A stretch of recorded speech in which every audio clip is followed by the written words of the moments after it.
Mathieu en immersion sur Logos FM. Logos FM. Partons à la rencontre des gens de chez nous. Bonjour à tous, cette semaine je vous propose une immersion particulière. J'ai été contacté par le président de l'association AAVIC Team, AVIC Team, Mathieu, que nous allons rencontrer tout à l'heure, qui est l'association de l'allié des victimes directes et ou indirectes du coronavirus Covid-19. Les victimes du Covid long et de l'injection anti-Covid, une rencontre publique est organisée au foyer de la Baigneuse sur la commune d'Yzeure où je suis présentement. Je viens de garer la 4L. Il y a une énorme banderole avec des noms, des âges, des photos et ce qui s'est passé pour ces gens. Pêle-mêle, je lis Marion, 25 ans, Bouches-du-Rhône, 2 doses Pfizer en 2021 depuis des troubles cardio-pulmonaires, asthénie. Brian, 27 ans, du Nord, 2 doses Pfizer en 2021, depuis des problèmes cardiaques, asthénie, troubles de la mémoire.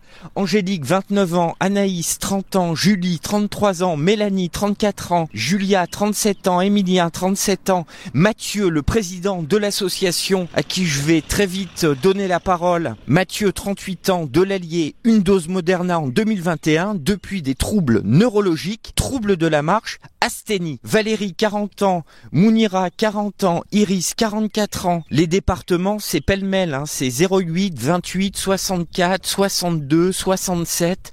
Voilà, il y a 2, 4, 6, 8, 10, 12, une petite trentaine de portraits sur cette énorme banderole. Des gens qui viennent de toute la France, depuis l'injection, ont des problèmes. Là, je lis un décès, plus qu'un problème. Décès en août 2021 par arrêt cardiaque, brouillard cérébral, troubles neurologiques, paralysie intermittente des mains, faiblesse musculaire, problèmes de circulation sanguine, acouphènes, problèmes articulaires, troubles respiratoires. Bon, il est temps pour moi de rentrer dans la salle.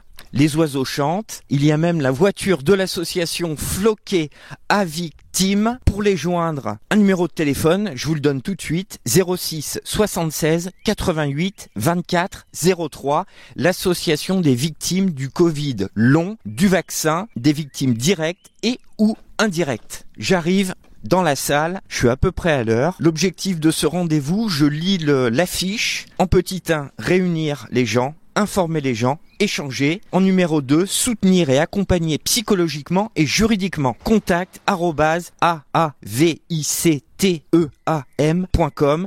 Je vous redonne le numéro de téléphone 06 76 88 24 03 et le site internet www.avicteam.com, sur Facebook, sur Twitter et sur Instagram. Il est temps pour moi de rencontrer les gens pour en savoir plus. Je suis toujours en immersion lors d'une réunion d'information et d'échange qui s'est déroulée il y a quelques jours à Yzeure, organisée par l'association AAVIC Team, l'association des victimes directes et ou indirectes du coronavirus, post-injection et Covid long. Le rendez-vous n'a pas lieu au foyer de la Baigneuse, mais salle Émile Guillaumin. Je suis sur les lieux. Rentrons. Bonjour, vous allez bien ? Très bien. Je vois le rond lumineux, ça veut dire que la conférence, la rencontre, les échanges vont être diffusés sur YouTube. Sur les réseaux sociaux. Sur les réseaux sociaux. Bonjour mesdames, vos prénoms ? Daniel. Daniel et Emeline. Et Emeline. Alors, ça va être retranscrit, diffusé en direct où ? Facebook, le groupe Facebook de la SOS à victimes et YouTube. Et YouTube. Alors, qui on a ? On a Daniel, secrétaire, Emeline, trésorière, Mathieu, président que j'aperçois, Benoît, administrateur, Jean-Jacques, médecin. Ah bah ça fait plaisir. Bon, la salle se remplit petit à petit. Qu'est-ce que c'est ce panneau, Daniel, avec tout un tas de portraits, donc la provenance des gens, leur département, leur prénom, leurs photos, et puis ce qui leur est arrivé. Voilà. Ce sont des membres de l'asso ? Oui. Emeline, c'est ça ? Oui, ce sont des membres de l'asso et victimes soit de l'injection Covid, soit de Covid long. Je fais coucou à la caméra. Bonjour madame. C'est pas lancé. C'est pas lancé ? Juliette ? Juliane. Juliane, enchantée. C'est toi qui t'occupes de la retransmission ? TikTok. Pardon? TikTok pour moi. TikTok, super. Alors on va être sur TikTok. Et là il y a un monsieur. Bonjour monsieur. Bonjour monsieur. C'est comment ton prénom? Moi c'est Anthony. Anthony, tu t'occupes de la retransmission donc sur la chaîne YouTube de l'Asso. Tu diffuses? Oui, tout à fait. Ah mais je les connais ces gens-là. Bonjour. Eh ben, il y a un moment donné, faut pas remettre à demain ce qu'on peut faire le jour même. Une fois que j'ai garé la 4L, j'ai rencontré 2 personnes souriantes, sympathiques. On a discuté un petit peu et je vous ai dit, dès que mon micro est branché, je vous tends mon micro. Bonjour madame. Bonjour. C'est comment votre prénom? Nancy. Avec un monsieur? Olivier. Alors Nancy, t'as des problèmes, tu m'as dit. T'es un peu déglinguée, si je puis dire vulgairement. Quel âge tu as, Nancy? Alors, j'ai 52 ans. 52 ans. Qu'est-ce qui t'arrive? Je suis toujours en immersion lors d'une réunion d'information et d'échange qui s'est déroulée il y a quelques jours à Yzeure, organisée par l'association AAVIC Team, l'association des victimes directes et ou indirectes du coronavirus, post-injection et Covid long. C'est quoi ton histoire avec ce Covid? Alors, mon histoire, donc j'ai attrapé 3 fois le Covid, donc déjà au sein, déjà la dernière fois au sein de mon travail, donc je suis aide-soignante. À l'hôpital? Non, je suis dans un SIAD actuellement. C'est quoi un SIAD? Service de soins infirmiers à domicile. Et donc dans l'Allier, et mon 3e Covid a été le 2e déjà une catastrophe. J'ai pas bien récupéré. Le 3e, idem. Donc j'ai le schéma vaccinal complet. Et de ce fait, c'est enclenché par de la fatigue, à pas pouvoir bouger, des douleurs, le brouillard cérébral. C'est complètement aberrant de se retrouver dans des situations comme ça. J'ai été en clinique spécialisée pneumocardio dans le Puy-de-Dôme, sur Durtol d'ailleurs, faire un peu de publicité. Oui, il y a un beau château là-bas. Il y a un très beau château. Et tu t'es reposé? Je me suis reposée tout en ayant du rentraînement à l'effort parce que au niveau pulmonaire, hyperventilation, c'était un peu la catastrophe. Donc ensuite, j'ai développé des problèmes au rein. Voilà, j'ai été opérée d'une néphrectomie partielle. Un problème aussi qui est un peu majeur au niveau du sein. Donc c'est tout un tas. Mais c'est la cata là. C'est complètement la cata, c'est ce qu'on appelle être vraiment déglingué. Et voilà, et malheureusement, il faut lutter. On n'est pas entendu par certains spécialistes. Que pas plus tard cette semaine, on m'a dit, j'ai tous les preuves noir sur blanc des examens, mais madame, c'est dans votre tête. J'en suis ressortie, complètement désemparée, comme on peut l'être, quoi, parce que c'est loin d'être dans ma tête. J'ai les examens qui répondent, quoi. Il y a des choses qui répondent. J'ai pas fini encore. Tout ce qui est après au niveau digestif, c'est une catastrophe. Là, j'ai un foie qui est énorme.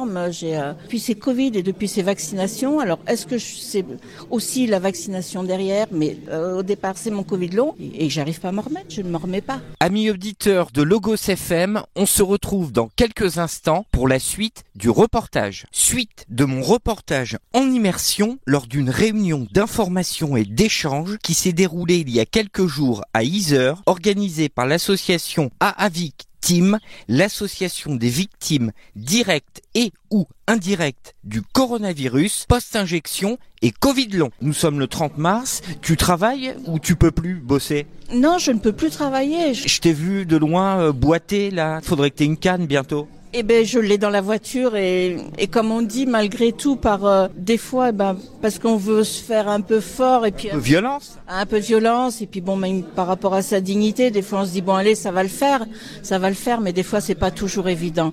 Mais franchement, c'est compliqué, c'est très très compliqué. Et j'espère qu'ils ont été reçus l'association au Parlement européen, qu'on va avoir des retours et que tout le monde va prendre en compte nos problèmes, nos détresses, notre errance médicale. C'est très très pénible. Et psychologiquement parlant, c'est usant. Le matin, se lever, être en vrac, faire 2 choses l'une après l'autre, des fois c'est pas possible. Et heureusement qu'il y a l'entourage qui est là. Ouais. Votre relation avec le corps médical, vous avez un médecin traitant. Qu'est-ce qu'il vous dit votre médecin? Il vous soutient ou il vous dit Nancy Non, j'ai un très bon médecin, traitant, qui fait tout pour m'envoyer vers des personnes. Faire des examens. Tout à fait, mais à vrai dire, c'est que je pense qu'il y a beaucoup de médecins qui sont pas encore empreints de toute cette pathologie qui, pour beaucoup de personnes, reste vague et qui ont certainement pas tous les outils. Il manque d'informations énormément. Qu'est-ce qu'il vous dit votre docteur? Et il vous soutient vraiment? Oui, franchement, j'ai vraiment un soutien. Voilà, il me fait faut tenir bon, faut s'accrocher, faut se battre. Il vous donne des médicaments pour vous soulager? Comment il vous soutient de manière pratique? Alors au niveau antalgique, ce qui est un peu problématique pour moi, donc là, je vais partir vers un centre antidouleur sur le centre hospitalier de Montluçon au mois de juin. Voilà, parce qu'en plus je fais des allergies à certains médicaments, à certains antalgiques que je peux pas prendre, donc c'est très compliqué. D'un côté, on soigne la douleur, mais le fond, vous voyez, ça reste toujours un peu compliqué. Nancy, avant ce Covid, ta santé, elle allait comment? Ma santé, elle était bonne. J'ai d'ailleurs été chef d'exploitation agricole, donc je peux dire que des heures de travail, j'en ai fait. Mon travail dernièrement, pareil, j'étais des fois à 6h30 chez mes patients parce que je fais du domicile, ça demande quand même une certaine énergie. Voilà, donc j'avais ma voiture de fonction au sein de mon entreprise. J'allais chez les patients, je faisais mon travail. Tout était j'avais une vie tout à fait ordinaire. Qu'aujourd'hui, j'ai une vie qui est réduite et puis c'est pas évident. Je suis toujours en immersion lors d'une réunion d'information et d'échange qui s'est déroulée il y a quelques jours à Yzeure, organisée par l'association AAVIC Team, l'association des victimes directes et ou indirectes du coronavirus, post-injection et Covid long. Comment tu vis financièrement? T'es aidé? T'es au chômage? C'est les indemnités journalières de la Sécu, voilà. Tu es en arrêt maladie? Je suis en arrêt maladie, mais c'est pas simple au quotidien, quoi. Merci Nancy, je vais rencontrer le président avant le début du live. Merci beaucoup. Monsieur le président, bonjour. Mathieu Dubois, président. Salut Mathieu. Salut Mathieu, salut à tous. On s'est rencontrés sur un autre événement, c'était de mémoire la manif contre la suppression des postes dans l'éducation nationale. Et tu m'as alpagué, tu m'as dit Mathieu, en tant que Mathieu, tu ne peux pas ne pas venir à notre rendez-vous. Je suis là, bien évidemment. J'ai froid dans le dos, là, si je puis dire. Je viens de rencontrer Nancy, elle m'a mis tout de suite à la page. C'est la cata, Mathieu. Oui, effectivement, alors je suis ravi de voir toutes ces personnes qui sont avec nous aujourd'hui. Alors c'est des personnes malheureusement qui souffrent au quotidien. Mais le but, encore une fois, de l'association, c'est de dire qu'on est ensemble et qu'on n'oublie personne. Aujourd'hui, voilà, on a un programme un peu chargé, si je puis dire. On doit avoir un médecin qui doit intervenir, un de nos avocats qui prendra la parole en live également. Dominique, donc sa fille a été victime du vaccin, elle est morte de ça malheureusement, qui a fait une carte pour les victimes. Et on aura également Cynthia qui fait partie d'un collectif, d'un collectif en Alsace, qui aimerait effectivement se rapprocher de nous également aussi par la suite pour pouvoir déclarer tout ça, ces effets indésirables. C'est l'association de l'Allier, AA, association Allier. Mais je vois Suresnes, je vois Talange dans le 57. Paris 8e, Osgore dans le 40. Les gens viennent de partout dans ton asso? C'est ça, tout à fait. Maintenant, on est on n'est pas loin de 380 adhérents. Toute la France? De toute la France, tout à fait. Et on a même des gens des Dom-Tom qui sont avec nous. En fait, on s'est rendu compte vite qu'il y avait beaucoup de gens qui avaient besoin et que maintenant, on a vraiment des gens de toute la France. On a toutes les régions de représenter. On a même de la Corse aussi également. Et le but, encore une fois, c'est de se rassembler pour pouvoir avoir ce poids et être écouté auprès du gouvernement. Notre message est encore très clair. C'est la reconnaissance et l'aide médicale pour chaque victime qui souffre au quotidien. Pour les post-injections, mais également pour les Covid longs. L'association a été créée quand? De ton initiative? Alors, de mon initiative, mais pas tout seul. Je te tiens à saluer, malheureusement, qui ne peuvent pas être là aujourd'hui, Mélanie Maupas et Alain Maupas. Et elle a été créée en décembre 2022. T'es reçu il y a 15 jours au Parlement européen. J'ai vu ça sur vos réseaux sociaux. Ça a donné quoi, cette rencontre au Parlement? Vous avez été écoutés, reçus, mais on vous a dit merci messieurs, dames, repassez plus tard. Je suis toujours en immersion lors d'une réunion d'information et d'échange qui s'est déroulée il y a quelques jours à Yzeure, organisée par l'association AAVIC Team, l'association des victimes directes et ou indirectes du coronavirus, post-injection et Covid long. Il y a eu un peu de tout, faut être franc. On a été très bien reçus par contre, et on a pu témoigner également directement là-bas sur un plateau télé où la vidéo effectivement a beaucoup marché. Je crois qu'en cumul on a plus de 400 000 vues. Le but est encore une fois de faire passer ce message-là. On oublie toutes ces personnes malades qui au quotidien souffrent encore une fois. Il faut remettre l'humain à sa place, organiser ce genre de réunion, mais aussi être présent sur les marchés, j'en parlerai tout à l'heure, et également présent sur les médias. Et le but c'est qu'on puisse avancer tous ensemble et qu'on soit reconnus. Tu as 39 ans, comment t'es arrivé là Mathieu? Injecté une fois Moderna et tu as eu tout un tas d'effets secondaires. Là je vois derrière toi, tu as une canne. C'est quoi ta réalité aujourd'hui, ton quotidien? Alors en fait, je viens d'être seulement diagnostiqué, c'est tout récent, il y a une semaine pour la première pathologie et il y a 3 jours pour la deuxième.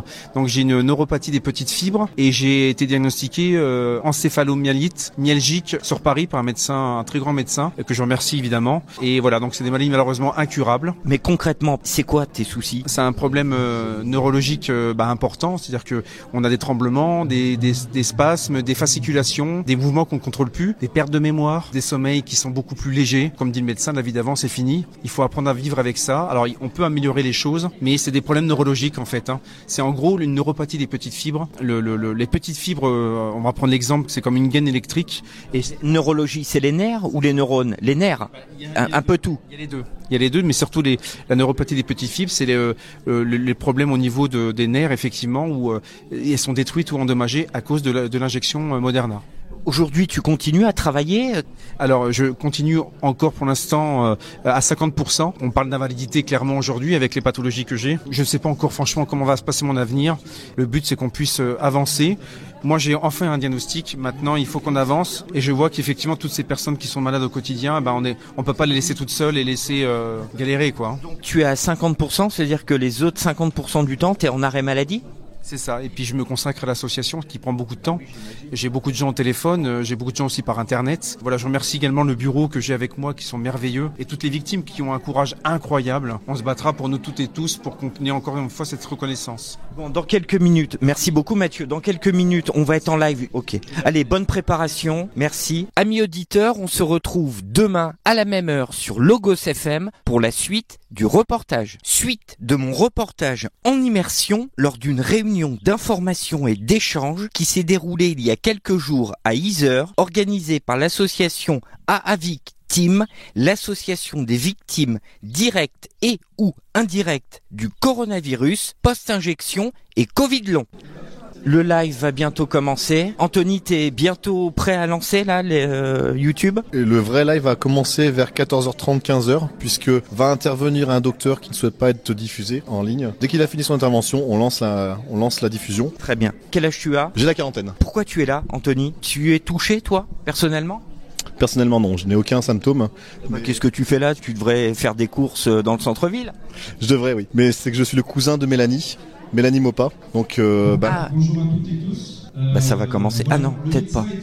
Le médecin est en... Mélanie, Mathieu m'en a parlé. Qui c'est cette dame? Elle peut pas être là aujourd'hui.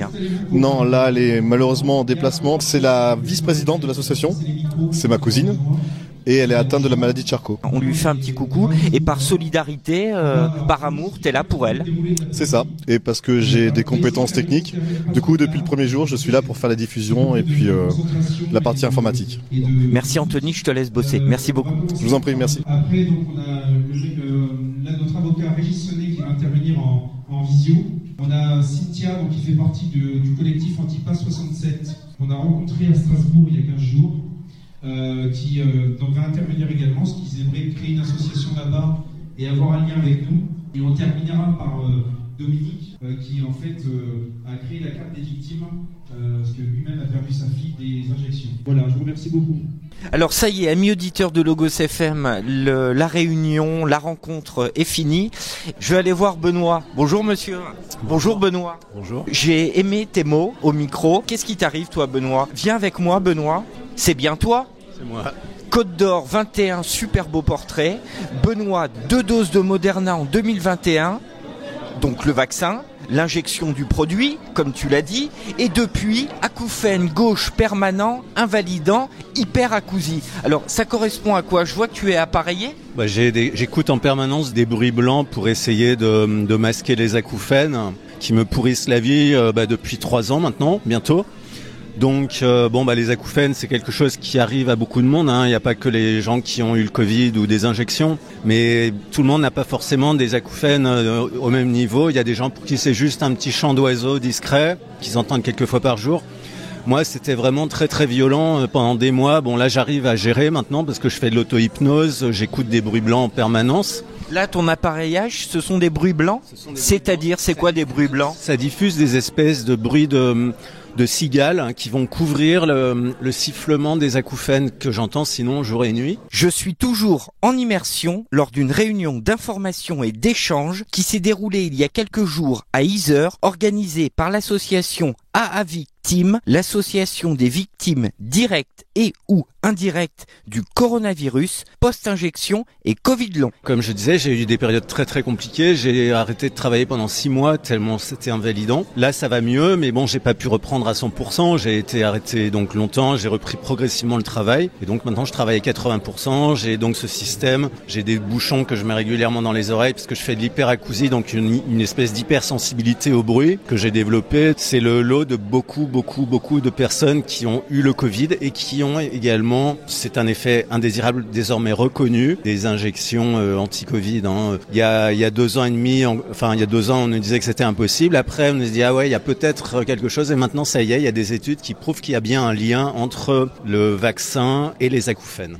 Donc toi, tu as créé ton asso pour des gens victimes et qui ont développé des acouphènes et tu t'es rapproché d'AAVIC Team, si j'ai bien compris. C'est tout à fait ça. Fin 2021, donc je me disais que ça allait passer, mes acouphènes, mais en fait ça augmentait, ça s'arrêtait pas du tout. J'ai créé un blog sur lequel j'ai reçu plus de 600 témoignages similaires aux miens. Les personnes ont expliqué donc tout ce qui leur arrivait depuis le vaccin. J'avais aussi des personnes qui témoignaient des acouphènes et des surdités après le Covid. Il y a des gens jeunes de 25 ans qui ont perdu brutalement l'audition d'une oreille et c'est définitif, là c'est vraiment irréversible. Bon, tous les médecins me disaient, les ORL me disaient que c'était pas possible, que c'était un hasard. Enfin bon, moi j'étais persuadé parce qu'on connaît son corps quand même, on sait que quand il se passe quelque chose, si vous vous êtes fait injecter, vous avez pris un médicament la veille et qu'il vous arrive un problème le lendemain, vous faites quand même un rapprochement quoi, voilà. Et finalement, je regrette pas d'avoir fait tout ça parce qu'aujourd'hui, j'ai rencontré Mathieu il y a 1 an, on a à peu près le même parcours, on est en plus pas très loin,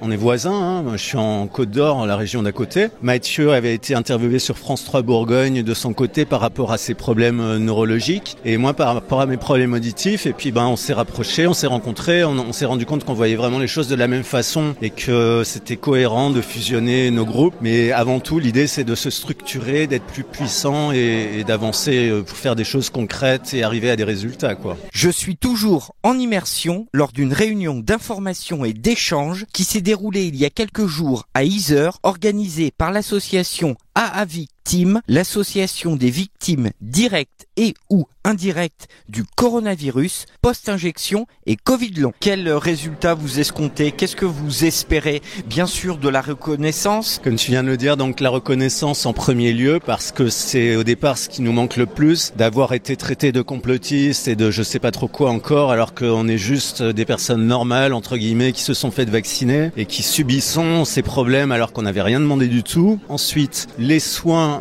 médicaux, alors il y a beaucoup de personnes qui sont toujours en errance médicale. Bon, heureusement, comme tu vois, il y a des contacts maintenant qui sont pris. On connaît des médecins qui sont susceptibles d'aider, d'avancer dans la recherche d'un diagnostic. Et après, par la suite, on va voir pour les dédommagements parce que tout ça nous coûte beaucoup d'argent. Des fois, on traverse la France pour aller consulter un spécialiste, pour aller passer un examen. Certains parmi nous doivent aller à l'étranger pour faire des analyses. Enfin bon, c'est très tout ça a un coût qui est absolument pas pris en charge par le système de santé français. Donc le but de l'association, c'est aussi de les réunir, de les informer comme on vient de le faire aujourd'hui en fait. On est en train de s'organiser toujours mieux. C'est vrai que il y a 1 an, AAVIC Team existait à peine. Il y avait une quinzaine d'adhérents. Maintenant, on est 400 quasiment. Tout ça, c'est en train de se mettre en place. On est toujours en train de faire de nouvelles choses et voilà, ça se met en place progressivement. On essaie de répondre aux questions au fur et à mesure.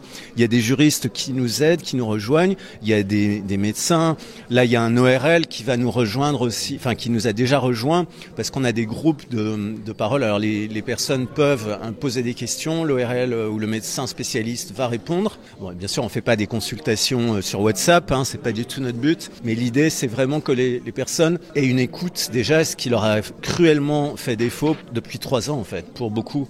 Il y a toujours des gens qui se font traiter par leurs médecins de parano ou qui se font accuser d'inventer des mots qu'ils n'auraient pas. Enfin, c'est surréaliste, c'est vraiment surréaliste. Non, je pense vraiment, j'ai beaucoup insisté sur la partie témoignage parce que c'est quelque chose qui est vraiment susceptible de déclencher chez certaines personnes qui n'osent pas. Ça va les aider à franchir le pas. Et nous, on l'a fait au début, c'était pas facile.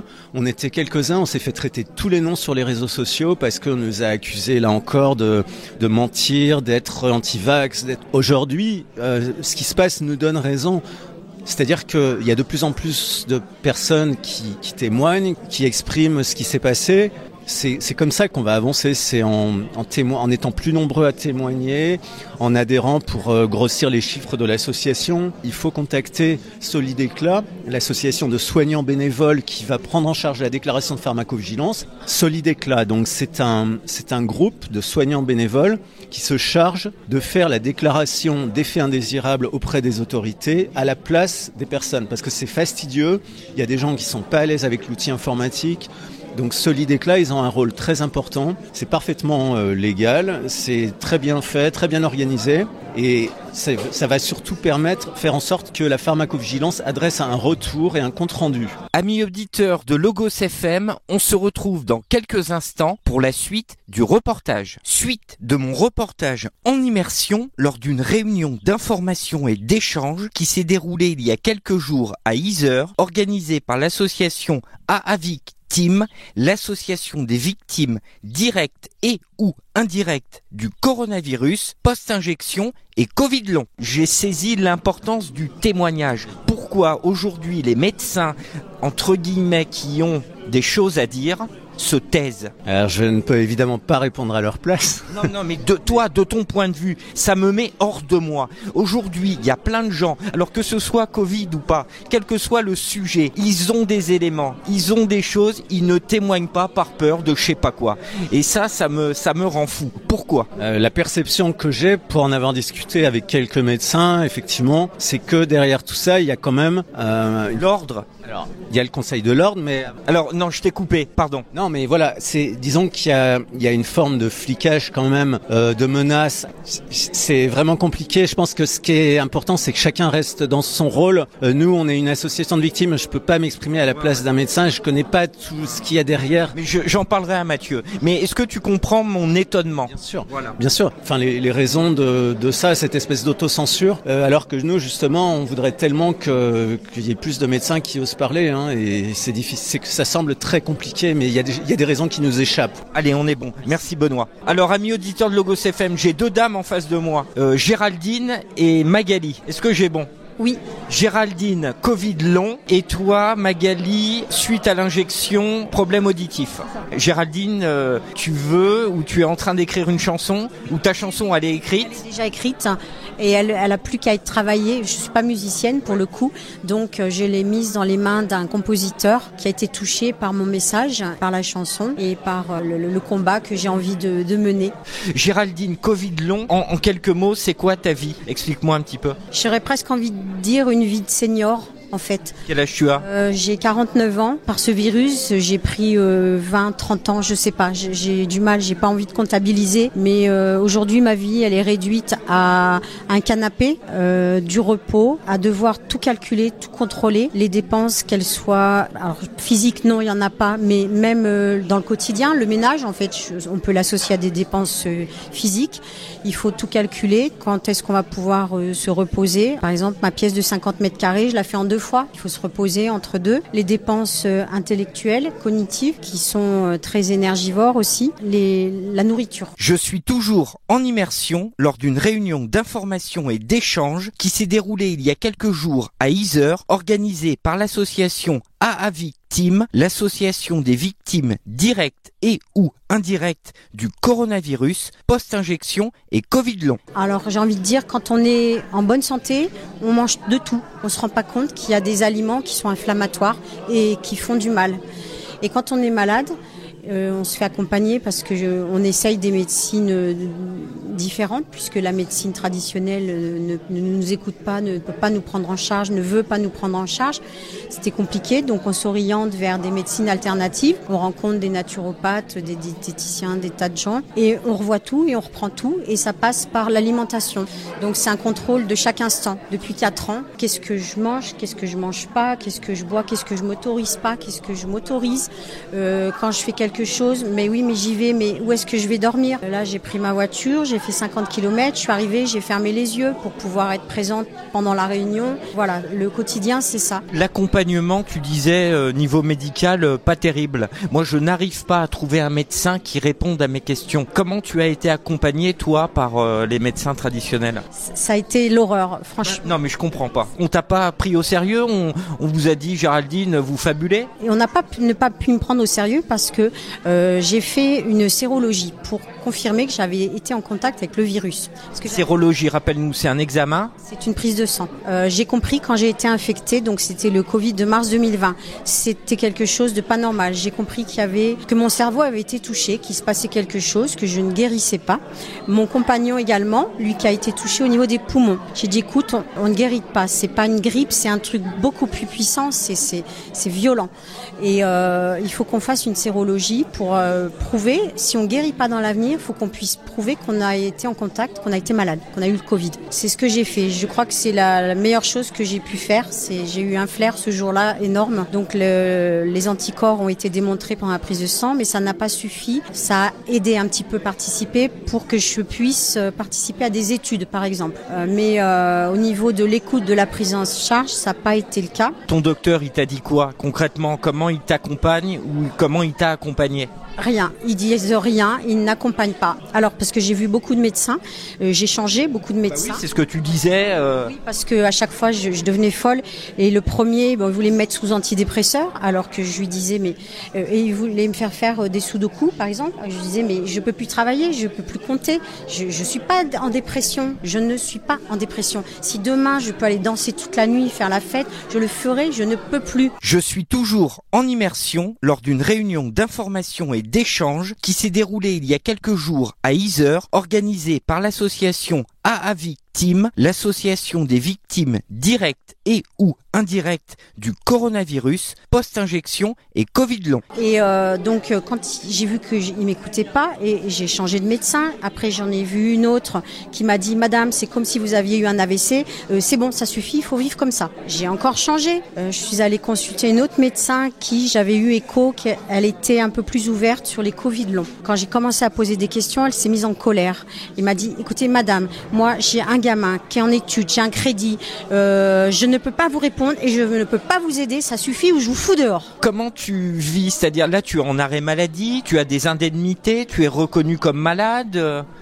Oui, alors je suis reconnue donc comme Covid long. Le diagnostic est enfin tombé parce que j'ai dû aller jusqu'à Paris. Madame Salmon, docteur Salmon ?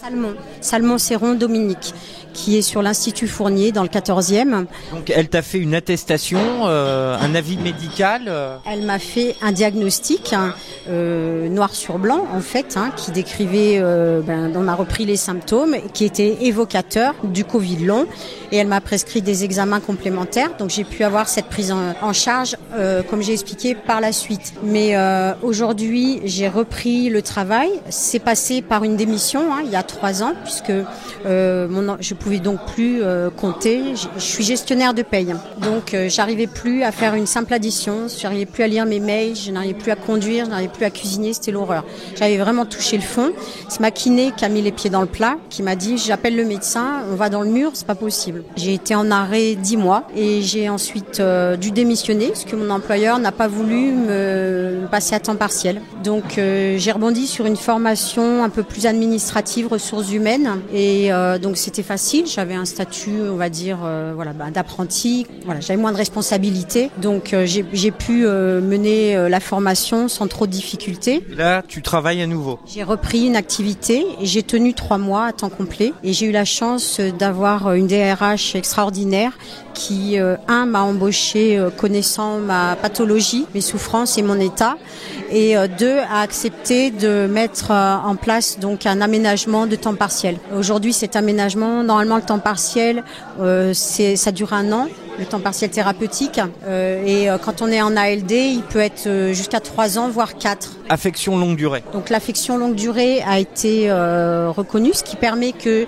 je n'avance aucun frais, tout ce qui est examen et consultation lié au Covid. Donc c'est déjà un soulagement. Grâce à ça et grâce à mon médecin surtout, j'appuie sur vraiment l'importance du médecin traitant parce que sans lui, j'aurais pas eu cette... Madame Salmon, on revient à elle. C'est un autre ? Là, c'est mon médecin traitant de village, on va dire. Hein. Et lui, il est bien, lui ? Oui. J'ai enfin trouvé, au bout de 5-6 médecins. Amis auditeurs, on se retrouve demain à la même heure sur Logos FM pour la suite du reportage. Suite de mon reportage en immersion lors d'une réunion d'information et d'échange qui s'est déroulée il y a quelques jours à Yzeure, organisée par l'association AAVIC Team, l'association des victimes directes et ou indirectes du coronavirus, post-injection et Covid long. Alors comment il t'accompagne ce docteur ? Il donne des médicaments ? J'imagine que non. Alors non, du coup il a laissé, on va dire, la main à professeur Salmon, puisque lui il a déjà été très à l'écoute. Il a essayé de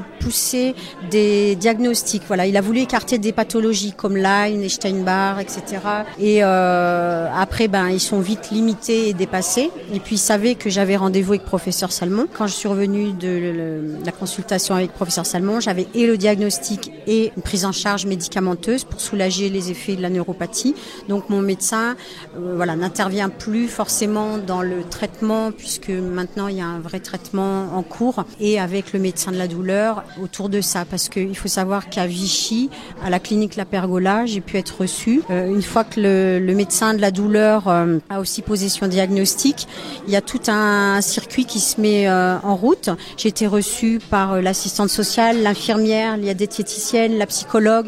Il y a un réseau de prise en charge qui s'ouvre, qui est important, qui fait du bien. Parce que là, tu as une maladie diagnostiquée, quelque chose Oui, c'est une neuropathie périphérique des petites fibres nerveuses. Donc là, on sait comment te soulager, t'accompagner. Oui, il y a des traitements pour diminuer les effets de la neuropathie qui touchent les 4 membres en fait. Hein. Tu as parlé aussi d'endométriose ? Non, de fibromyalgie. Fibromyalgie, c'est en complément, ça c'est...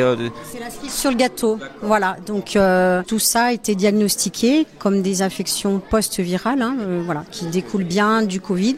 J'étais en super santé avant, j'avais aucune pathologie, aucun problème de santé. Je faisais 4 heures de sport par semaine. Je me tourne vers Magali parce que je la vois regarder sa montre. Magali, toi, c'est post-injection et tu as déclenché des acouphènes ? En fait, moi, j'ai déclenché suite à la première injection le lendemain. Je me suis réveillée, j'avais des vertiges. Et puis, une dizaine de jours après, j'ai eu des douleurs autour de l'oreille gauche, mais des douleurs atroces. C'était des douleurs plutôt externes et puis qui se sont diffusées à l'intérieur de l'oreille, en fait, qui y sont restées. Une perte auditive de l'oreille gauche, avec des douleurs depuis 2021. Je suis toujours en immersion lors d'une réunion d'information et d'échange qui s'est déroulée il y a quelques jours à Yzeure, organisée par l'association AAVIC Team, l'association des victimes directes et ou indirectes du coronavirus, post-injection et Covid long. C'est tout, entre guillemets ? Ah, t'as autre chose ? Oui, en fait, j'ai des douleurs un petit peu dans tout le corps, mais cette douleur est tellement invalidante au niveau de l'oreille que les autres passent un petit peu au deuxième plan. Quoi. Comment tu es soulagé, soigné ? Et est-ce que tu as été diagnostiqué quelque chose, une maladie ou... Non, pour l'instant, il n'y a pas de diagnostic particulier. Je vais à droite, à gauche, essayer de trouver des gens qui essayent de me soulager. Donc, c'est vrai que au niveau de la médecine alternative, ostéopathe, j'essaye de pas mal de choses. Au niveau de la médecine traditionnelle, on m'a fait des injections de cortisone au travers du tympan. Donc là, ça m'a un petit peu soulagée. J'arrive à supporter un petit peu plus le bruit. Mais les douleurs sont toujours présentes. Donc, Qu'est-ce que tu attends, Magali ? Tu sois reconnue comme victime, tu aies un diagnostic, que tu sois mieux accompagnée, aidée, soignée, tu en es où ? Oui, voilà, moi ce que j'aimerais bien, c'est qu'on me dise effectivement vous avez ça, on a une solution pour vous soigner et retrouver un semblant de vie d'avant. Alors, tu es dans le domaine de la musique, du côté de Bessé, et tu organises quelque chose de super. Le 22 juin, 20h30, à Yzeure Espace. Qu'est-ce qui se passe ? Donc, il y a un concert qui va être organisé au profit de l'association, dans le but de la médiatiser et de récolter des fonds. Ce concert, il regroupera une 50aine de musiciens d'orchestre d'harmonie. Donc, au programme, il y aura des musiques de films, musiques de variété. Je pense qu'on va passer un bon moment musical et humain. Pour finir notre rencontre, qu'est-ce que tu aimerais me dire en plus, quelque chose ? Je voudrais remercier tous les médias qui aident à faire connaître nos différentes pathologies, l'association. Plus on sera diffusé et plus on va toucher de gens et mieux on fera avancer les choses, la recherche. Géraldine, un dernier mot ou pas? Oui, moi c'est pareil, comme Magali, j'ai un message à faire passer qui est, déjà, grâce à l'association, on n'est plus tout seul, et ça c'est énorme, mais il y a un énorme travail encore à faire au niveau du diagnostic, de la reconnaissance. Les médecins ne sont pas informés.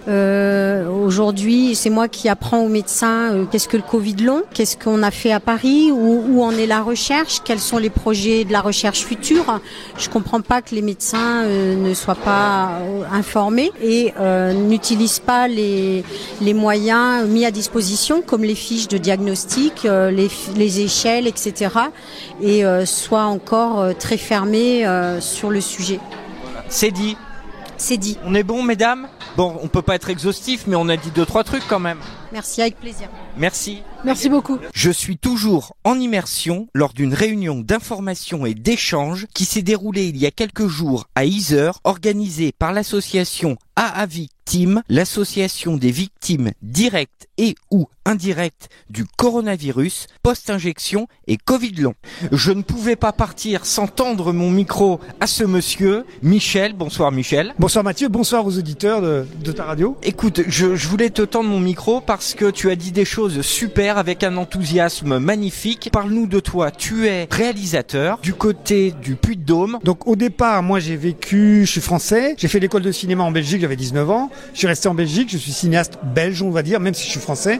La plupart de mes films ont été faits là. En 2009, je rencontre une Auvergnate à Besse. Je viens vivre à Besse parce qu'on pouvait faire des films. Enfin, je peux toujours être en ville, mais habiter à Besse, vu que les moyens ont changé de communication.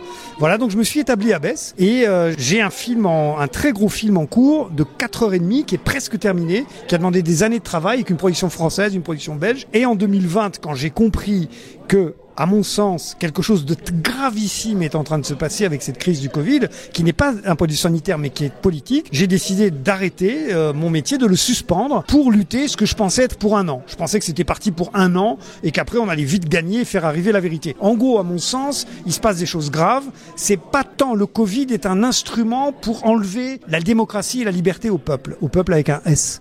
Et donc, quand j'ai compris ça, avec d'autres, j'ai appris que des amis à Bruxelles venaient de fonder un média indépendant qui s'appelle BAM News. Et donc, j'ai rejoint et je suis un des membres le plus actifs maintenant. Donc, tout mon temps est consacré depuis 4 ans, avec mes propres sous, comme nous tous, à lancer l'alerte. C'est une alerte générale parce que les médias, habituellement qu'on appelle le contre-pouvoir, ne fait plus de contre-pouvoir. Ils sont le porte-parole des gouvernements. Ça ne va déjà pas, puisque le rôle des médias, c'est qu'est-ce que les gouvernements ou ceux qui ont le pouvoir disent et qui ne va pas. On va le chercher pour enquêter, pour les forcer à être dans la vérité. C'était le rôle traditionnel des médias. Est-ce que vous avez vu, il vous semble que les médias maintenant disent le contraire? Non, ils pourchassent les complotistes, comme ils les appellent, qui font des enquêtes sur... Bon.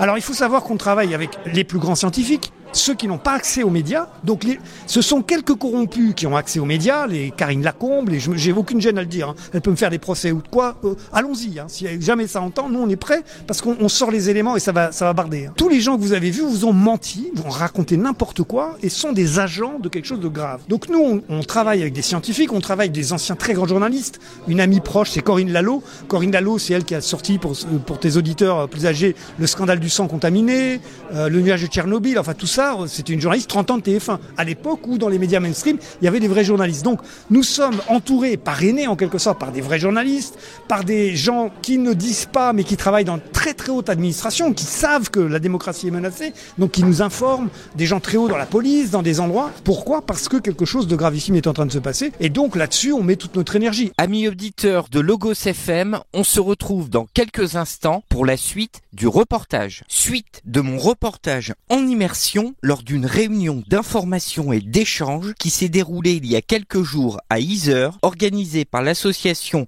AAVIC Team, l'association des victimes directes et ou indirectes du coronavirus, post-injection et Covid long. Alors, la chose la principale, c'est l'arrivée de ce Covid qui pouvait être soigné, l'interdiction des médicaments. On a parlé de Raoult, mais enfin, il y a aussi l'ivermectine, qui est un médicament qui arrête le Covid.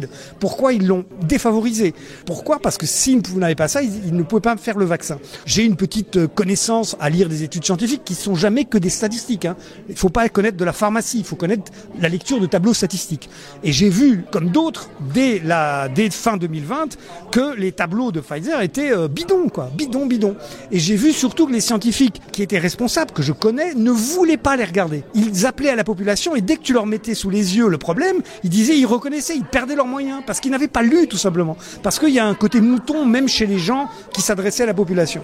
Et donc à l'époque c'était très très difficile de se faire entendre. On a prévu qu'il allait avoir une vague d'effets secondaires terrible. On voulait se tromper. J'ai prié pour me tromper pendant des années. Et maintenant on le voit, l'association AVIC et d'autres, la vague d'effets secondaires est terrible. Et bien maintenant on va défendre ça et on va essayer de faire que justice et vérité passent. On s'appelle BAM News, si vous voulez nous chercher notre site, c'est bam.news. Voilà, non mais que si nos amis auditeurs sont un peu curieux, on tape BAM, BAM.news sur Google et vous allez arriver sur notre site. BAM.news, vous tombez chez nous. Pour ceux qui ont Twitter, notre Twitter est bien fait, c'est BAM Presse, 2 S, pas de E. On est sur tous les réseaux ou sur notre site. Parallèlement, tu veux faire un truc super, c'est un film. Et une fois que la rencontre s'est terminée, je t'ai vu prendre des notes, rencontrer tout un tas de victimes. Parle-nous de ce film, de ce projet qui est super et je pense inédit, hein. C'est confidentiel. Non, je vais t'en parler un petit peu. Donc nous sommes tous des journalistes citoyens. On n'est pas journalistes à la base, on a tous les métiers et on fait bénévolement. On a réussi à avoir des sous pour payer nos frais. C'est tout ce qu'on peut faire. Le reste, on vit comme on peut. Certains gardent leur métier et travaillent la nuit pour BAM. D'autres comme moi vivent sur leurs économies. Bref. Mais le journalisme, c'est chercher la vérité. Alors que l'art, le cinéma en l'occurrence, c'est poser des questions. Ce qui n'est pas pareil. Il n'y a pas de vérité unique dans l'art. Vous faites le portrait des gens dans les films de fiction, enfin avec des acteurs. Il n'y a pas le bien et le mal. Ces choses sont grises. C'est une autre manière de s'adresser au monde. C'est une manière de s'adresser au cœur, au sensible. Et alors, je me suis dit, bon, ma partie journaliste qui n'est pas ce que je suis, il me manque de faire ce que je faisais avant, c'est-à-dire faire des portraits sensibles. Donc à partir de là, j'en dirai pas plus. Je vais, à partir de ce qui est en train de se passer, essayer de faire un portrait ou des portraits sensibles de ce qui se passe dans la société actuelle, c'est-à-dire aussi bien les blessés vaccinaux, mais plus largement toute la résistance, tout ce qui se passe, et essayer à travers le portrait des gens qui vivent dans notre époque, et donc des blessés vaccinaux, là, des soignants suspendus, d'autres, de montrer ce qui est en train de se passer. Je suis toujours en immersion lors d'une réunion d'information et d'échange qui s'est déroulée il y a quelques jours à Yzeure, organisée par l'association AAVIC Team, l'association des victimes directes et ou indirectes du coronavirus, post-injection et Covid long. Est-ce que je donne ton nom ou pas? Bien sûr. Donc mon nom c'est Michel Caulléa, C-A-U-L-E-A. Est-ce que tu veux rajouter quelque chose? En fait, on est profondément pacifique. Mais malheureusement, on nous a déclaré la guerre. Quand je ne vais pas citer son nom, parce que je n'ai pas envie de citer son nom maintenant, mais tout le monde verra le gars qui a dit « Nous sommes en guerre », oui, nous sommes en guerre parce qu'il nous fait la guerre. Nous sommes pacifiques, mais on va répondre. Et on va répondre à la hauteur de l'agression. Les uns après les autres, que ce soit les chefs qui sont coupables, que ce soit les petits télégraphistes, que ce soit les médecins qui ne se sont pas posés de questions, que ce soit toute la société qui a voulu s'aveugler sur ce qui se passait, peu à peu, la société se lève et la vérité sera faite, la justice sera faite et un jour, la vérité prévaudra. La vérité prévaudra. Merci. Je joins désormais par téléphone Mélanie Maupas, vice-présidente de l'association AAVIC Team.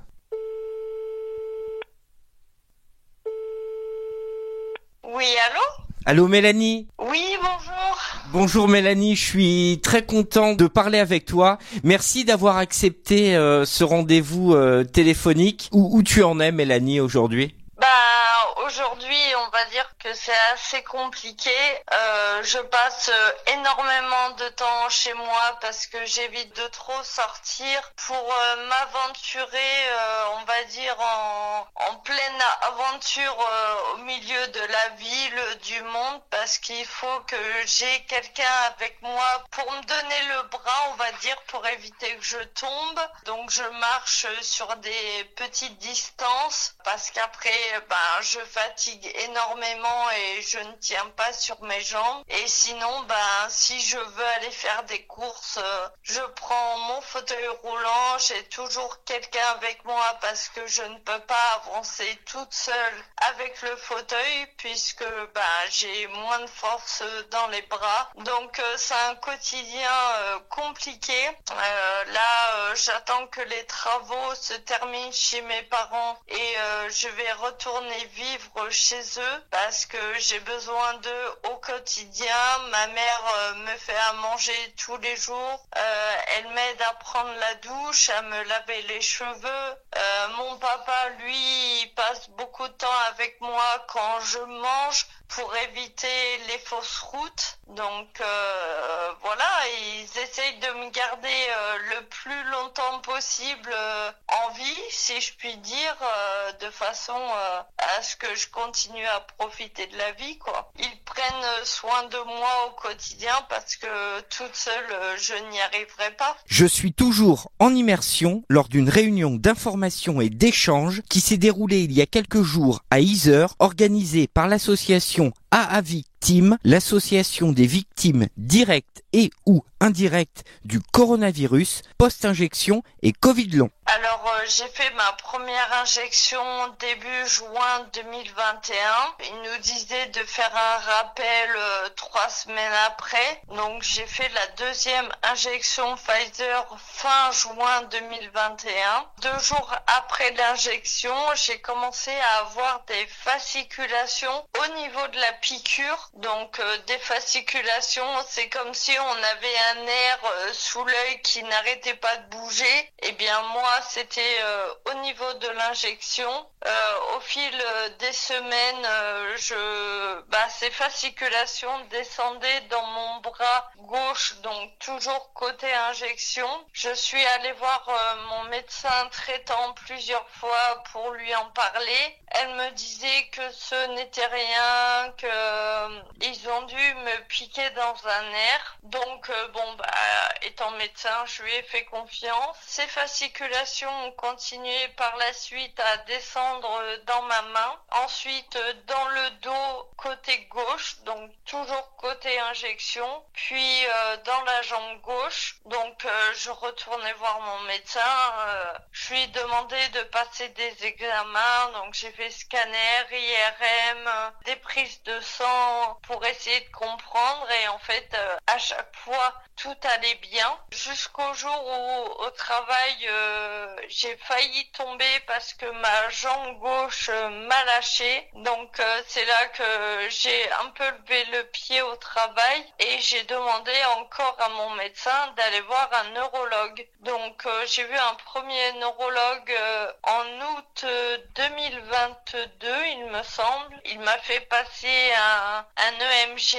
À la fin de cet examen, je lui ai demandé qu'est-ce qu'il en pensait. Il n'a pas voulu me dire le fond de ses pensées. Il m'a conseillé de me faire hospitaliser à l'hôpital à Clermont-Ferrand. Donc j'ai été voir une neurologue à Clermont. Quand je lui ai tout de suite parlé du vaccin, de mes premiers symptômes, on m'a dit jamais de la vie, c'est le vaccin, il apporte que du bien et tout ça. Elle m'a quand même fait hospitaliser pendant 3 jours où j'ai passé toute une batterie d'examens. En novembre 2022, on m'a diagnostiqué la sclérose latérale amyotrophique, donc à savoir la maladie de Charcot. Amis auditeurs, on se retrouve demain à la même heure sur Logos FM pour la suite du reportage. Suite de mon reportage en immersion lors d'une réunion d'information et d'échange qui s'est déroulée il y a quelques jours à Yzeure, organisée par l'association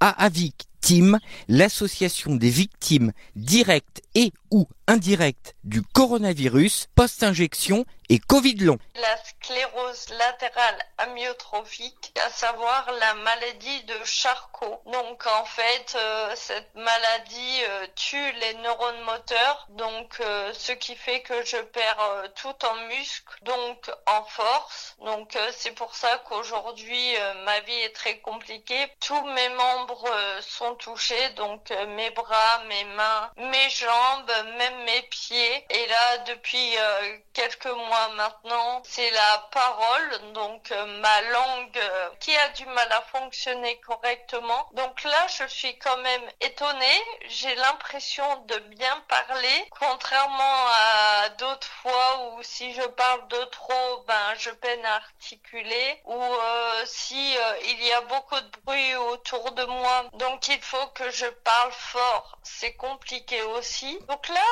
je suis contente. Donc oui, cette injection m'a littéralement gâché ma vie. Aujourd'hui, j'ai 35 ans. Je vis pour l'instant seule, mais bientôt avec mes parents. Ça a été très dur d'accepter la maladie. Là, il va falloir que j'accepte de retourner chez mes parents parce que mine de rien, c'est pas évident. Mais dans tout ça, je n'ai pas le choix. J'ai besoin d'eux. J'ai besoin de ma famille, de mes amis qui me sont très proches. Voilà ma petite vie depuis ces dernières années. En mars 2022, je n'arrivais plus à couper mes aliments dans mon assiette. J'échappais ma fourchette ou mon couteau et j'ai vu la maladie s'aggraver rapidement. En fait, quand on m'a donné mon diagnostic, la neurologue, n'y a pas été avec des pincettes. Je venais à peine de m'asseoir et elle m'a dit voilà. Donc elle m'a donné le nom de la maladie, j'ai dit mais c'est quoi ça? Et elle m'a dit en fait vous avez une espérance de vie de 3 à 5 ans au début des symptômes et elle est incurable. Voilà. On m'a annoncé ça comme ça. Donc j'étais avec mon père à ce moment-là. Je me suis effondrée. On est resté avec ce médecin pendant 2 heures. Honnêtement, je n'ai rien écouté à ce qu'elle a dit par la suite. C'était un coup de massue. Et heureusement que mon père était là.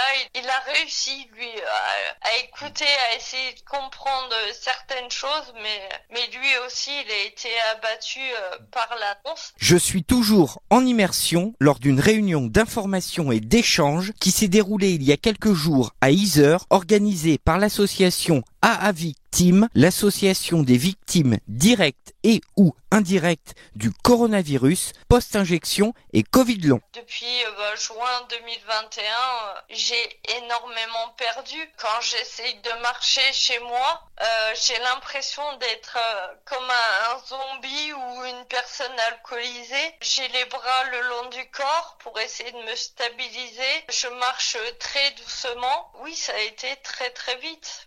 Je mène une petite vie, on va dire, tranquille dans mon coin. Et heureusement que j'ai mon kiné et j'ai quand même un infirmier psy au CMP de ma commune qui me suit. Et heureusement parce que ça me permet de discuter de mes tracas quotidiens. Je n'ose pas parler avec ma famille. Donc ça aide beaucoup, mine de rien, de parler avec une personne neutre. Et qui, malgré tout, me conseille sur pas mal de choses. Voilà, notre asso, c'est s'entraider aussi entre nous. Mais il faut pas oublier qu'il y a quand même des professionnels de santé qui sont là pour nous aider. Tu as fait appel à un avocat? Dis-nous un petit peu. L'avocat de l'asso et mon avocat aussi, on travaille avec lui. Personnellement, j'ai pas envie de prendre un autre avocat parce que, oui, ça coûte de l'argent et encore que l'avocat de notre asso,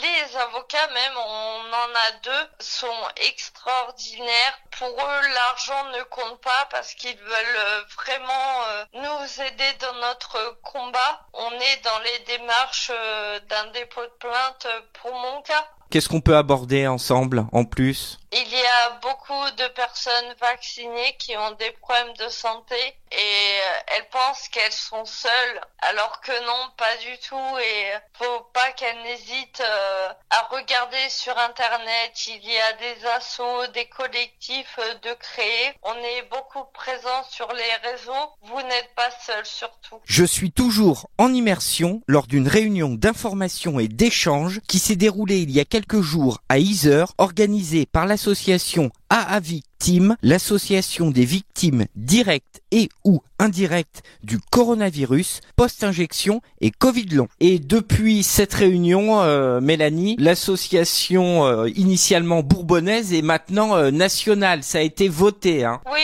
L'assaut prend de l'ampleur. C'est ça, donc ce qui prouve bien que comme disaient les médecins, que c'était dans notre tête, finalement non, puisqu'on est énormément à être touché au niveau national, du moins sur notre territoire touché dû au vaccin. Tu veux me dire autre chose qui te tient à cœur ou pas, où on a fait le tour, Mélanie? Je voudrais faire un petit coucou à Mathieu, le président de l'asso, que je n'ai pas vu depuis un moment parce que j'ai eu des petits soucis personnels ces derniers temps. Donc je le remercie infiniment de tout ce qu'il peut faire pour nous concernant les victimes. Et puis faire un petit coucou à mes guerrières que je n'oublie pas. Je reviendrai, mais il faut juste me laisser un peu de temps. Bon. Voilà. Merci beaucoup, Mélanie. Merci à vous. Et puis à bientôt en vrai. Salut. Salut. J'appelle désormais au téléphone Monsieur Régis Senet, avocat au barreau de Moulins. Allô ? C'est Mathieu, reporter radio à Logos FM. Vous allez bien ? Oui, je vous remercie. Bonjour monsieur. Merci d'avoir accepté ce rendez-vous téléphonique et je voulais faire un point avec vous. Mais je vous en prie. Donc vous êtes avocat au barreau de Moulins. Comment vous êtes arrivé dans l'aventure à victime ? Voilà, c'est ma première question. Un peu par hasard en fait. Je crois que c'est eux qui m'ont contacté. Bon, ils savaient que j'étais assez mobilisé sur la problématique de l'obligation vaccinale. Et par la suite, quand j'ai vu les premières personnes se présenter à moi avec des effets indésirables suite au vaccin, j'ai commencé à m'en occuper et de fil en aiguille, spontanément, les créateurs de cette association sont venus me voir. Ils sont venus me voir d'ailleurs suffisamment en amont puisque avec eux, j'ai participé à la création de l'association puisque je les ai aidés à rédiger notamment les statuts de l'association. Amis auditeurs de Logos FM, on se retrouve dans quelques instants pour la suite du reportage. Suite de mon reportage en immersion lors d'une réunion d'information et d'échange qui s'est déroulée il y a quelques jours à Yzeure, organisée par l'association AAVIC Team, l'association des victimes directes et ou indirectes du coronavirus, post-injection et Covid long. Pendant cette réunion du 30 mars, à la fin, il y a eu un vote, je pense que vous êtes au courant, l'association initialement bourbonnaise devient officiellement nationale. Ça, c'est une grande nouveauté, maître. Tout à fait. Et moi, je suis très content pour eux. Je pense que cette décision vient récompenser leurs efforts et leur sérieux. On en a beaucoup discuté sur leur façon d'être, leur façon de se comporter, parce que c'est vrai que vous avez dû le voir depuis ces épisodes malheureux du Covid. On a tout vu, on a tout entendu, des gens sérieux, moins sérieux, des polémiques. Et eux, je les ai vraiment trouvés justement dans l'absence de polémique, essayer d'être consensuels dans le dialogue. Ce qui fait que aujourd'hui, en fait, depuis quelques mois maintenant, plusieurs personnes de toute la France, même des territoires, départements et territoires d'outre-mer, sont venus les voir. C'est une association qui a grossi, qui a suscité de l'intérêt d'autres associations au niveau national. Et je trouve que c'est une juste récompense, voilà. Et je pense que c'est une association locale qui mérite effectivement de rayonner au niveau national. Alors, on en est où maintenant à ce jour, hein? Il y a des dossiers qui se sont constitués. Dites-moi où vous en êtes. A priori, si j'ai bien compris, depuis quelques jours, les choses ont un peu évolué. Alors, mon rôle déjà, premier point, mon rôle de l'association, je suis leur conseil. Donc en amont, vous l'avez compris, sur la rédaction des statuts. Ponctuellement, quand ils veulent faire des interventions, représenter l'association sur tel ou tel marché ou tel événement, ils m'appellent pour savoir ce qu'on peut faire, ce qu'on ne peut pas faire, bien évidemment. Mais au-delà de ça, vous l'avez compris, il va y avoir un aspect contentieux, je viens de l'évoquer.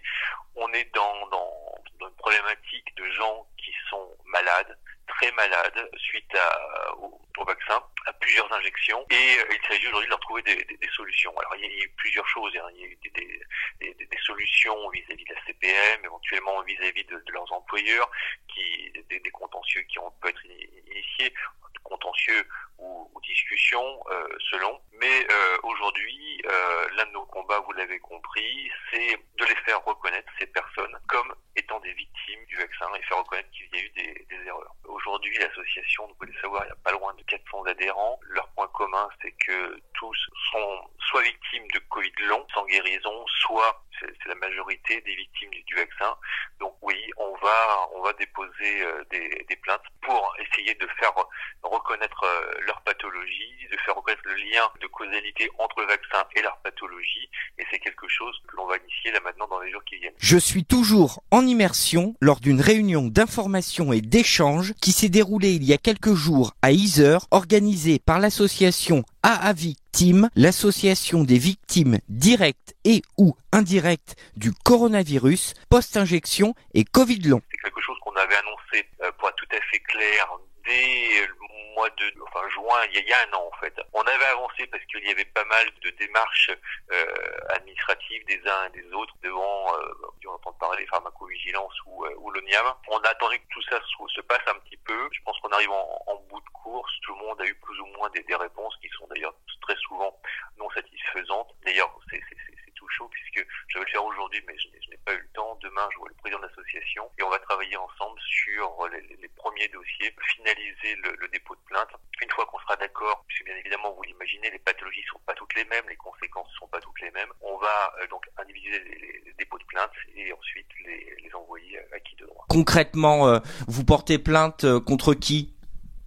Alors, aujourd'hui, je peux pas tout vous dire, effectivement. Ah, c'est secret. Bon, et c'est vrai que c'est un peu compliqué parce que vous avez dû entendre parler au niveau national, il y a eu différentes actions qui ont été intentées avec plus ou moins de succès. C'est vrai que nous, on a eu une chance au travers du cas du président de l'association qui avait saisi le procureur de Moulins et je salue la réaction de ce procureur. Contrairement à d'autres de ses collègues qui ont eu la tentation ou la facilité en tout cas de classer ça sans suite, il a eu l'humilité de transférer ça au vice-procureur du pôle social, du pôle santé publique, du tribunal judiciaire de Paris, qui a décidé d'instruire. Donc, c'est vers cette juridiction, a priori, qu'on va se diriger. Et là aussi, on a fait preuve d'humilité. Le procureur, vous le savez, a la possibilité de qualifier la faute, s'il y a faute, bien évidemment, et a la possibilité aussi de diriger la plainte contre qui de droit. Je sais qu'effectivement, certains espèrent que la responsabilité de tel ou tel soit engagée, l'État ou les laboratoires. C'est pas aussi simple que ça, vous le savez, vous en avez entendu parler. Les laboratoires ont signé des clauses d'irresponsabilité. Donc là-dessus, on laisse le champ libre aux magistrats et on verra bien ce qui va se passer. C'est vrai qu'on a foi en la justice et on espère que les choses aboutissent.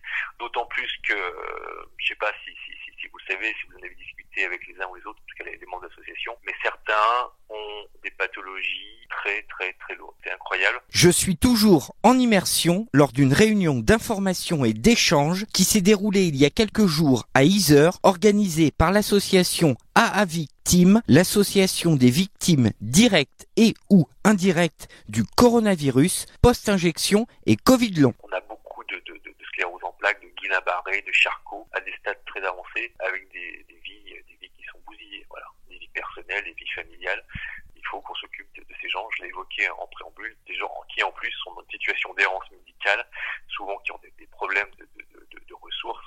Donc il nous faut les aider et faire en sorte que justice soit faite. S'il y a eu des fautes et des responsabilités, il faut qu'elles soient établies, car il nous semble évident aujourd'hui, on a des hôpitaux maintenant qui sont positionnés et qui ont établi clairement des liens entre ces pathologies et le vaccin. Voilà. Donc nous on a des questions et ces questions méritent des réponses. Et sur ces problématiques, si effectivement il y a faute des laboratoires ou d'autres personnes, qu'en sais-je, je pense que ces personnes méritent réparation. Voilà. C'est pas des contentieux pour s'enrichir, comme certains mauvais esprits, peuvent le dire. Non.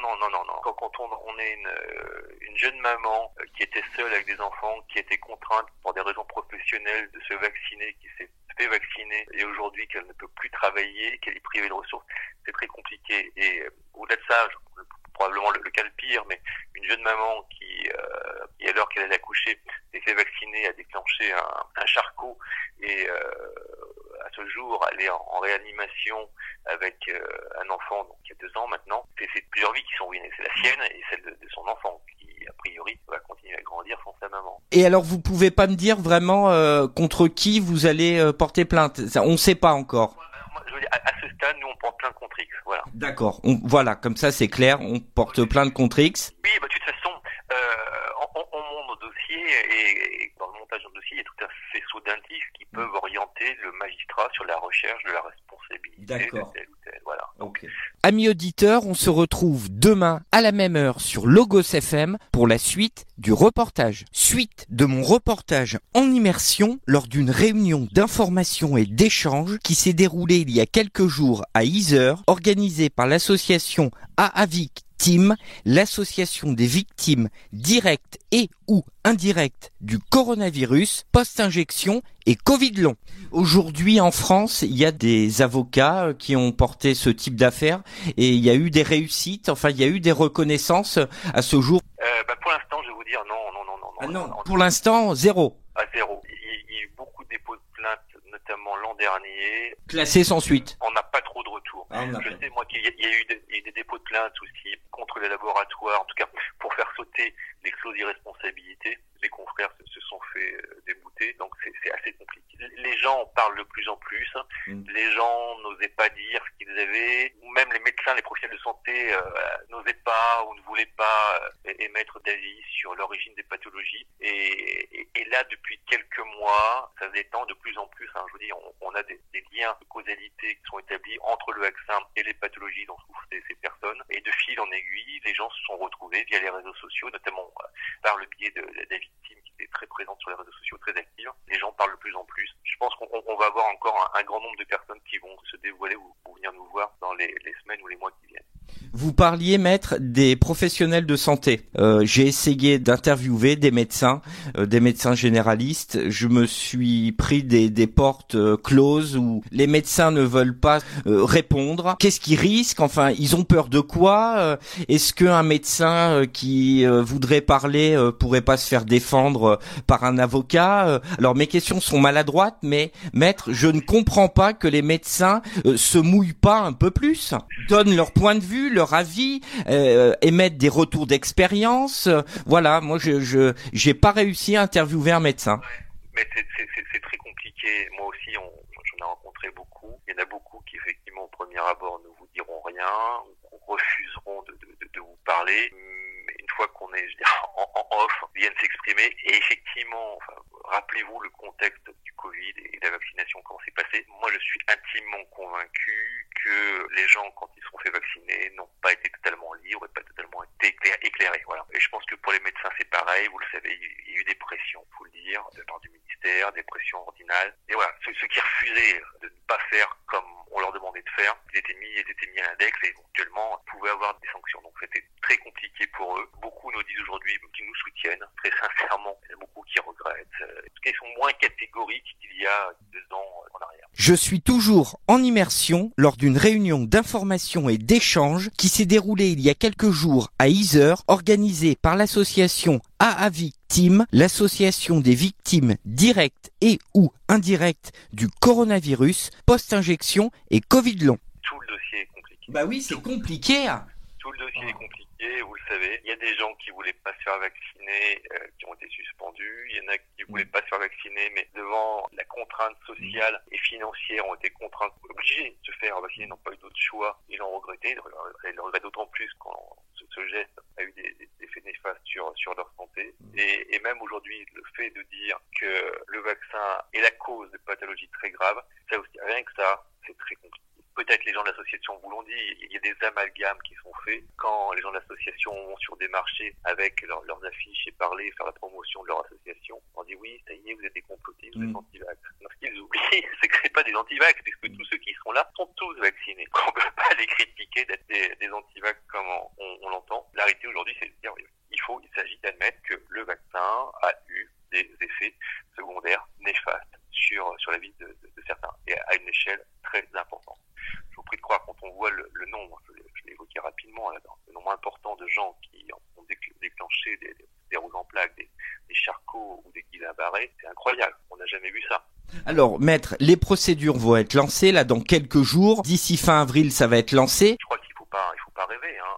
Les délais vont être très très longs pour le président de l'association, pour tout vous dire, il avait déposé plainte en janvier 2022, me semble. Oui, c'est ça, c'est janvier 2022. Et on est resté plus d'un an sans aucune information de qui que ce soit. Et c'est en fait en juillet 2023, plus d'un an après, qu'on apprend que les services de police souhaitent l'entendre suite à ce dépôt de plainte. Et donc, il a été auditionné au mois de septembre 2023. Et depuis septembre 2023, on n'a pas de nouvelles. On n'a pas de nouvelles. Bon, bah ça c'est déroutant, il n'y a pas de nouvelles. Ah, mais c'est déroutant, oui. Ouais. Merci, Monsieur Senet, d'avoir pris le temps de répondre à mes questions. On reste en lien. Si vous êtes OK, moi, ça me ferait grand plaisir de suivre cette affaire avec grand plaisir.